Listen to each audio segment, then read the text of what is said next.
Ang hirap, no? Kaya kailangan ingatan mo yung auto mo. Kasi pag may mga dumi, mahirap alisin.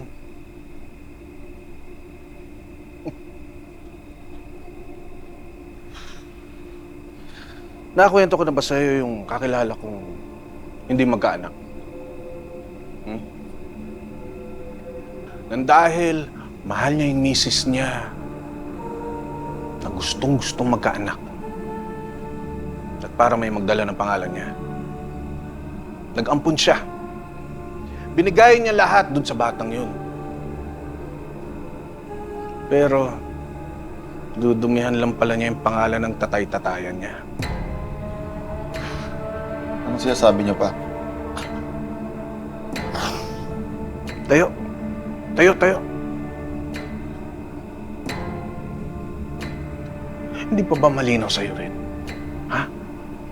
Ikaw ang bata sa kwento ko. Ikaw. Hindi. Hindi totoo yan. Ba't yung ginagawa sa akin to pa? Para ano? Para saktan ako?